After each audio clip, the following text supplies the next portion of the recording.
Hi, I'm Wayne Wright, the keyboard player and sax player from the younger half. I'm interviewing Juan Rios, the guitar player from the younger half, because Juan's journey from Juarez, Mexico, to being a professional guitar player with a traveling band is so interesting. So, you ready, Juan? Yes, how are you, Wayne? Good. Yeah, let's do it, man. So, Juan, tell me about your early childhood in Juarez, Mexico. Were you dirt poor, or were you raised by one of those cartel families with 12 maids and bodyguards? I was raised pretty poor. 1961, I was born, and yeah, I had a mother and father, and they did the best they can. But like I was telling you before, my dad never had a car. He always had a bicycle.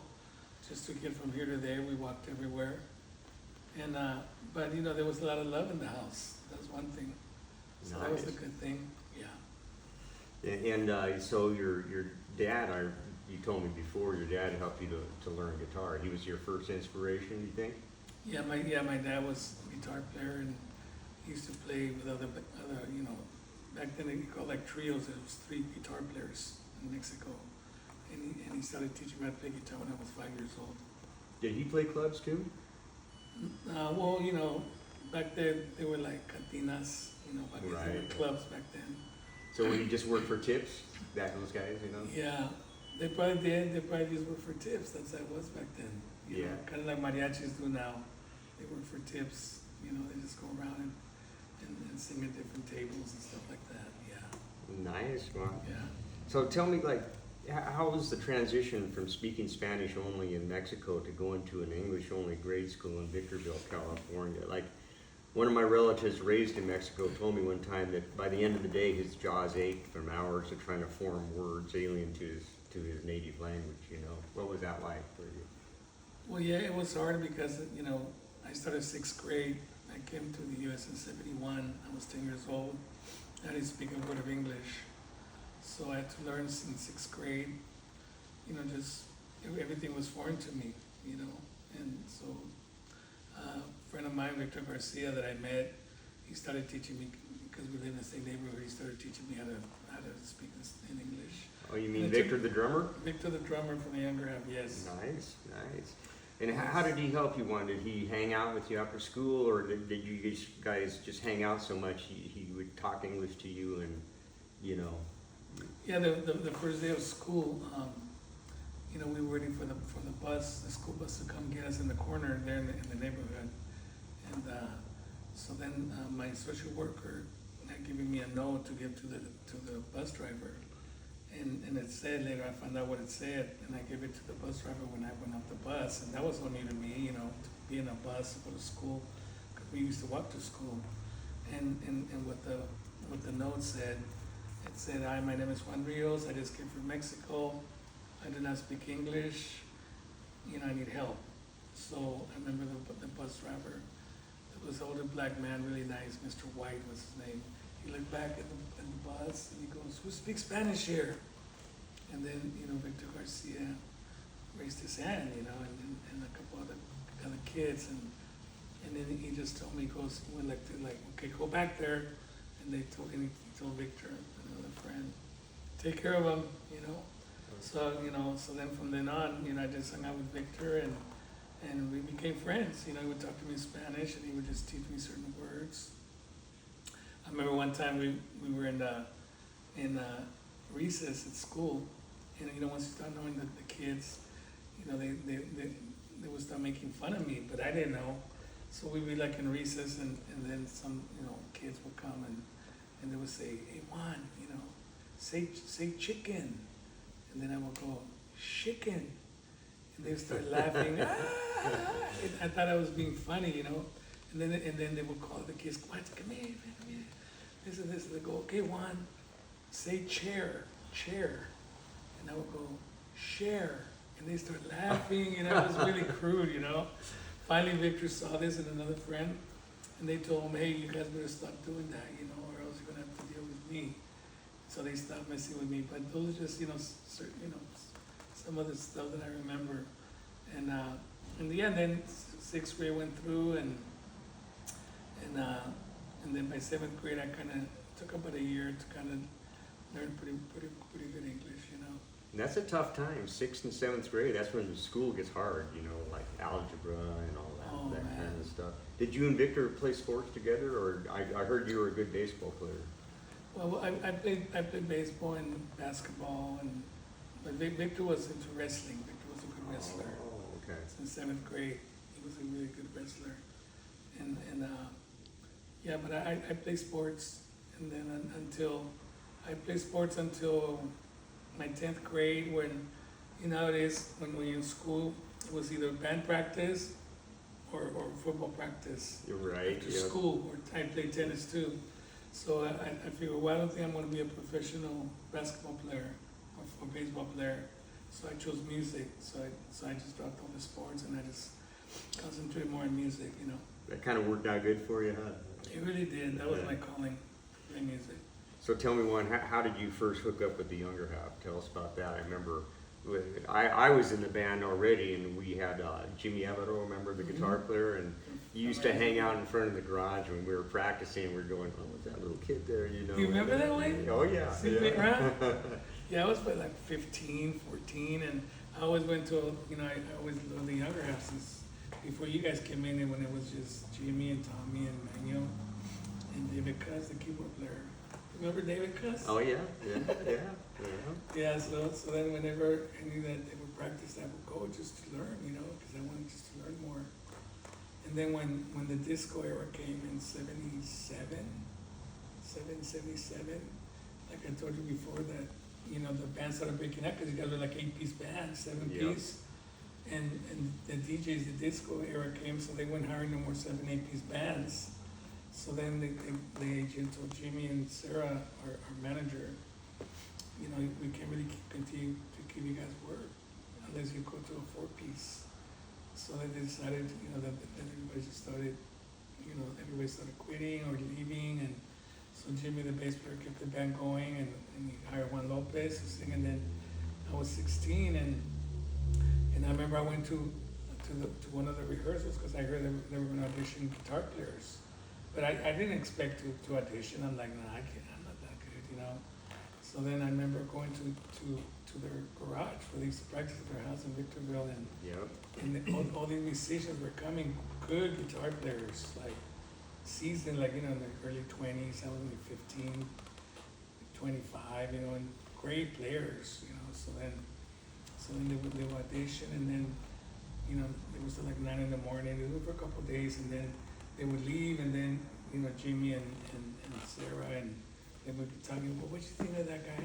You know, it's okay, but we don't really feel it, you know, he's a great player. Well, we got another guy coming at 11, okay, so same thing, he would come, and I would be there, I was just watching great musicians, you know, but they didn't like him, you know. So They didn't click with the band, you know, it's all about personality. Personality. After the second day, you know, they couldn't find nobody, you know, and so then I remember I was there, and then I said, can I audition? You know, I was like, what am I got to lose, right? And they kind of knew, like you said, they're just this little guy that, you know, I had a little band already. They go, well, aren't you still in school? I go, yeah. I was a junior, just started junior. This was in 78. And I go, but I want to audition. So they're like, okay, well, all right, you got a guitar? I go, yeah, I got a guitar. You have an amp? Yeah. We'll go get it. So I remember I went to my house, and I told my mom, I want to go, you know, audition. She said, what? She didn't think nothing of it. So then I came back, and then I got my guitar, and then, so I remember they still had that other drummer, Roger, or what's his name? Some guy they had he's from San Diego. Yeah, I don't even remember. Whatever his name was. So Jimmy got the bass, and they still had the other Phil, the keyboard player, some guy named Phil.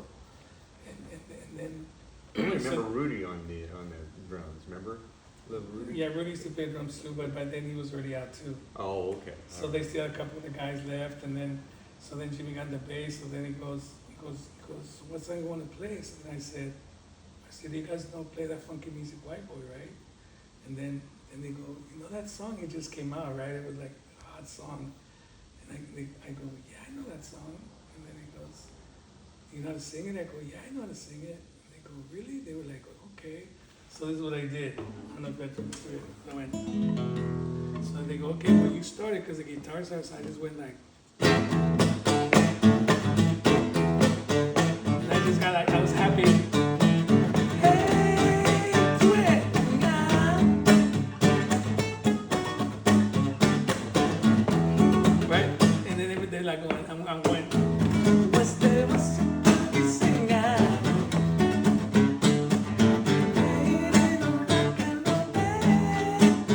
Anyways, so I finished the song and they were like, where did this kid come from, right? I'm one of these really actually just 16. And they go, well, they love me, right? I'm like, they go, why aren't you still in school? I guess, like, yeah, I said, but this is what I want to do. Long story short, they went and talked to my mom, and my mom didn't want me to leave. Like, no, you gotta finish school. I said, Mom, I promise you, if, this is what I want to do. If I don't make it, I'll come back and get my diploma. That did happen, When I was 30, I got my diploma. I remember that. After Surrey. But, so that's how I got in the band. And then, and then we just started. And then they say, you got 2 weeks, because we got all these gigs. Like, what? So I had to learn all this music. I wasn't even that great yet, that good. But I figured it out, and I learned all this music, What was the first towns you went to? So the first time we went to was in, also we went to this little dive bar in LA. And then we hired Victor, and then it was just the 4 of us. So then we went just to do like 2 sets at AJ McConkey. Do they like you guys? Yeah, it was all right. We were learning our music for 2 sets, and then from there, then we went to, then we had to start going. We went to Oregon, and that's when it started. We just started traveling as a 4-piece. Yeah. Not a lot of work. And you guys went into Canada at that time too, didn't you? Yeah, then we went to Canada, and then we ended up in Seattle, and that's when you came in the group. Right, yeah, Pier 70. Pier 70 in Seattle, because Wayne, they already knew you because you played with him before, and I remember Sarah saying, our manager, remember Wayne Wright? He's from Seattle, and Jimmy goes, yeah, that's right. She goes, I'm gonna call him, see what he's doing. And sure enough, I remember they called you up, and I kind of remembered you, but I didn't know you. And that's when you came, and you came and saw us, and then Jimmy goes, we're looking for a keyboard player, and then we never knew you play keyboards. Yeah. We go, I could play some piano, and then the sax, and like really? And that's how you came in the band. You know what I mean? Yeah. It worked out. Yeah. That was in 1979, 80, early 80. Yeah. Something like that. Yeah, and I remember when we played in Anchorage, Alaska. Remember they had amateur boxing? Oh my And Juan God. Lopez wanted to be one of the boxers, and Sarah goes, there ain't no way you're going to be going after him. No way, Your you're head, bro. He goes, but I can beat this guy, Juan Lopez, man. We have to ask him the story tomorrow when we see him. And the best one, though, was these 2 brothers. They had a grudge match. And so one was a great big guy, like a mountain man, big beard and stuff. And his brother's a skinny little guy like me, And they were squaring off in the boxing ring, and the crowd was going, oh man, the big guy's going to kill him. And then they started, jabbing at each other. And then all of a sudden they turned to the audience and flipped us all the moon, man. They pulled their pants down. Yeah, it was like a joke, a prank. Yep. Right? Yep. And I remember it was 15 above zero. And then the next gig was in Guam, 90 degrees and 200% humidity. That was a big turnaround, remember? Huge. We went from like, wow. And I remember too that day when I think we left on a Wednesday, and we figured, okay, tomorrow's Thanksgiving, Thursday, I wonder if they're gonna serve us turkey on the plane on the way to Guam. Somehow it happened, you probably know. By the time when we got to Guam, it was Friday, so we missed Thanksgiving Thursday all around in the trip. Bummer, man.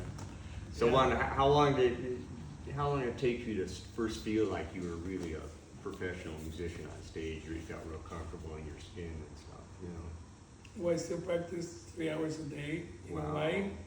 Because I think I'll get it right one of these days.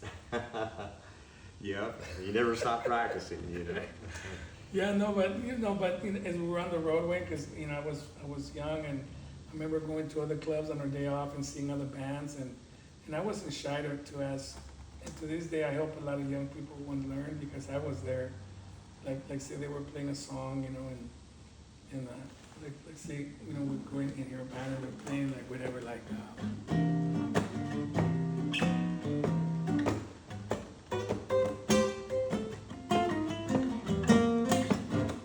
blue stuff, and I didn't know how to do that. So I remember when they would take a break, I would go in and say, "Excuse me, sir, you know," and they don't know, I'm the guitar player.